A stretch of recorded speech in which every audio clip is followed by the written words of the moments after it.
Wong dia guru bahasa Arab di sekolahan itu, terus ngajari hafalan itu loh, hafalan Al-Quran.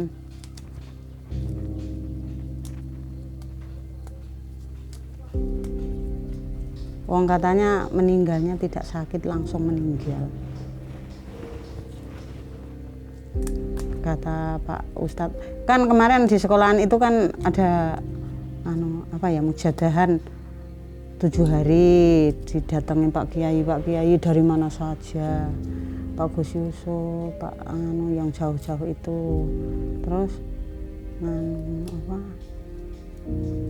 dikirim terus, habis itu terus dipotongin sapi, dibadalin haji, badalin umroh, padahal aku nggak mampu. Ya kemungkinan, ya aku percaya aja dia enak di sana.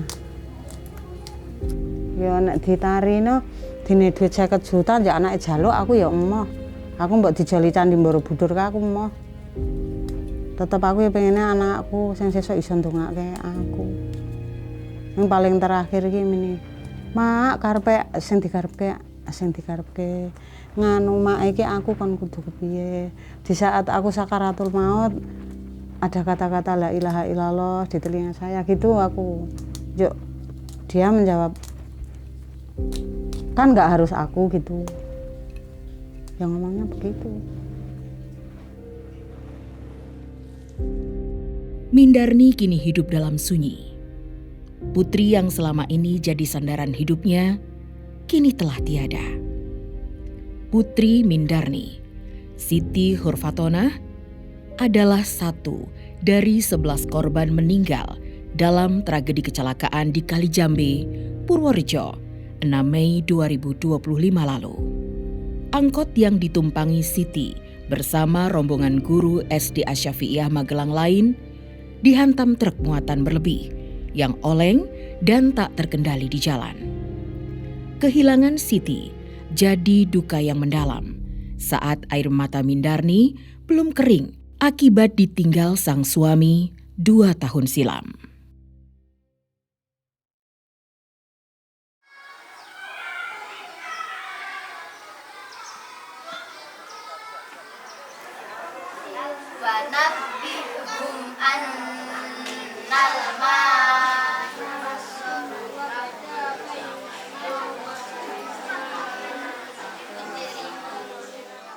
Jadi peristiwa itu terjadi di saat kami memperingati ulang tahun yang ke-9 dari Yayasan Hafiyah. Sore hari kami mendapat informasi kalau salah satu pendiri dari yayasan ini, Bapak Kiai Haji Baryaki Yusuf, meninggal dunia. Setelah proses KBM dirasa cukup, kami semua berangkat takziah ke sana untuk memberikan penghormatan terakhir pada saat pemakaman almarhum. Nah, di tengah perjalanan kami mendapatkan informasi kalau terjadi kecelakaan. Peristiwa itu terjadi di pertigaan Kalijambe, di mana ketika itu ada satu truk tronton yang membawa muatan dari atas. Berdasarkan informasi, truk itu mengalami kegagalan rem gitu, sehingga ketika diberi kesempatan untuk menyalip oleh sopir itu, yang terjadi justru truk itu oleng dan menimpa mobil Usadah itu. Mobil itu berisi 14 orang, yang meninggal 10 orang, kemudian yang selamat 3 orang, kemudian meninggal 1 lagi driver. Sehingga dari satu mobil itu ada 11 yang meninggal, terdiri dari 10 ustadzah, 1 driver, dan 3 orang ustadzah itu selamat. Cerita lain juga datang dari mendiang Vina Mukaromah. Ustazah penghafal 30 juz Al-Quran ini meninggalkan kedua orang tua dan adik perempuan kesayangannya. Pada saat kejadian pada tanggal 7 Mei, saya berada di Bogor, di tempat bulik saya. Terus kemudian saya dapat informasi dari teman kakak saya yang notabene adalah tetangga sendiri.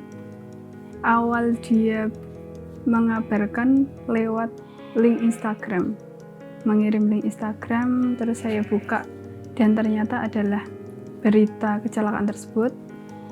Kemudian saya menanyakan maksud dan tujuan mengirimkan itu apa, dan dia mengabarkan bahwa kakak saya ikut rombongan takziah ke Purworejo yang dimana mengalami kecelakaan di Kali Jambe tersebut.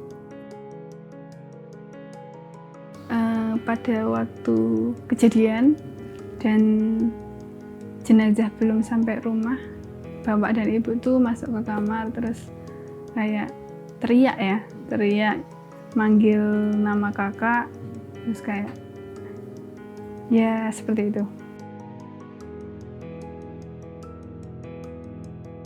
Kehilangan sosok kakak saya tuh sangat-sangat memberikan luka yang dalam di hati orang tua saya. Setiap ada tamu ataupun orang lain yang masih membicarakan kakak saya itu masih terbawa suasana. Jadi masih sering menangis, masih sering keinget. Kemudian kalau di makam juga masih sering meneteskan air mata seperti itu. Kakak saya sebagai tulang punggung keluarga, di keluarga kami sejak orang tua kami mengalami kondisi fisik dan kesehatan yang menurun. Jadi mobilitas untuk bekerja kedua orang tua kami sudah terbatas, jadi sepenuhnya ditanggung oleh kakak saya dengan bekerja di SDIT As-Syafi'iyah tersebut. Untuk kebutuhan sehari-hari, kebetulan saya meneruskan perjuangan kakak saya yang ada di SDIT As-Syafi'iyah. Saya bekerja di sana mulai dari kejadian tersebut.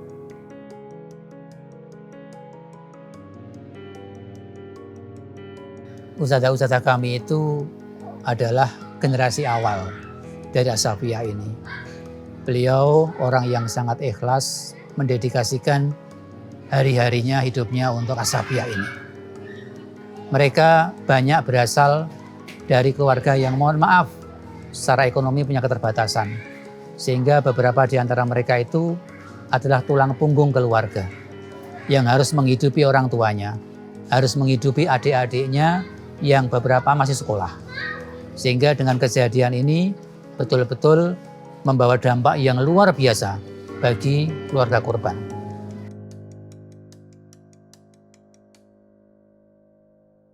Tragedi naas di Kali Jambe Purworejo menjadi satu dari sederet kecelakaan lalu lintas yang melibatkan kendaraan pengangkut barang dengan muatan berlebih. Data Korlantas Polri menyebut, sepanjang tahun 2017 hingga 2021, terjadi 349 kasus kecelakaan yang melibatkan truk over dimension overload atau odol. Angka ini melonjak drastis hingga 200 kasus dalam satu tahun di tahun 2023. Pada 2024, kecelakaan akibat truk odol menempati peringkat kedua laka lantas jalan raya. Sedangkan di jalan tol, jumlah kecelakaan yang terjadi angkanya jauh lebih besar. Sebanyak lebih dari 40% kecelakaan di jalan tol disebabkan oleh truk odol. Ironisnya, populasi truk hanya sekitar 12% dari seluruh kendaraan yang beredar di jalan tol. Dari sekian banyak insiden yang terjadi, bukan hanya pengguna jalan lain yang menjadi korban, tapi juga menimbulkan dampak yang memilukan bagi para pengemudi itu sendiri. Tak sedikit pengemudi truk odol yang harus kehilangan nyawa di jalan. Tak sedikit dari keluarga driver yang harus menanggung hidup sendiri akibat kehilangan tulang punggung keluarga. Odol ini berdampak banyak terhadap perekonomian, berdampak pada infrastruktur, dan juga berdampak pada keselamatan pengguna jalan. Dari segi akademis, kalau kita melakukan kajian, odol ini itu akan mempercepat umur layan 15% sampai 60%. Yang seharusnya 10 tahun itu bisa cepat rusak. Dari biaya perawatan, perbaikan jalan tol maupun non tol itu diklaim dari PUPR itu sekitar 44 triliun per tahun. Kemudian dari biaya kemacetannya pun juga relatif besar, ya sekitar 56 triliun. Kemudian yang tidak bisa dihitung itu secara finansial itu adalah keselamatan, kecelakaan 17%, di mana banyak orang mengalami kematian. Ini berada di nomor 2 setelah kecelakaan yang terjadi pada kendaraan sepeda motor yang 70%.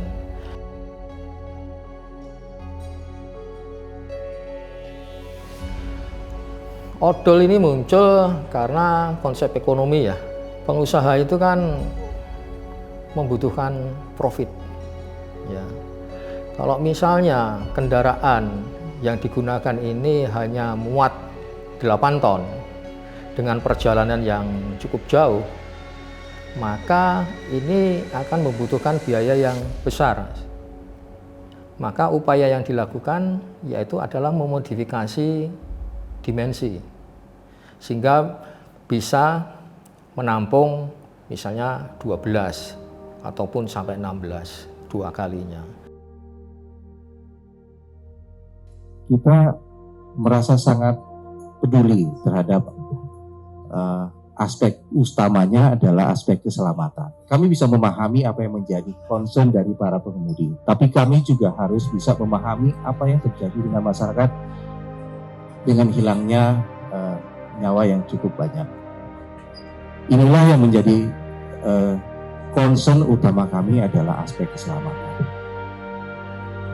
Pada kesempatan yang lalu kami sudah mengatakan bahwa jangan mengkuantifikasi nyawa, karena one is too many. Satu nyawa itu terlalu banyak untuk kita korbankan.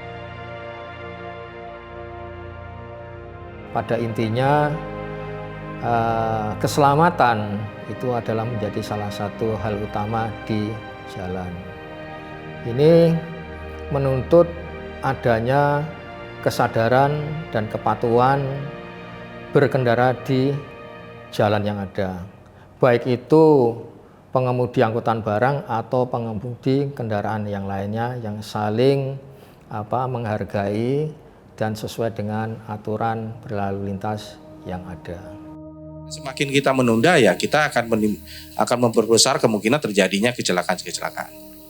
Jadi kita harus dengan komitmen yang tinggi supaya odol ini bisa kita zerokan di 2027. Kebijakan zero odol yang telah ditetapkan oleh pemerintah di tahun 2027 ini tentunya diharapkan agar dapat terimplementasi dengan baik, dan untuk itu maka dalam kurun waktu 2 tahun ini perlu adanya upaya keras dari pemerintah terkait dengan kesiapan teknologi-teknologi yang ada, kemudian kebersamaan dari stakeholder yang ada agar tujuan dari zero odol ini tercapai dari segi ekonomi, dari segi keselamatan, dari segi lingkungan, dari keberlanjutan infrastruktur yang ada itu menjadi lebih baik.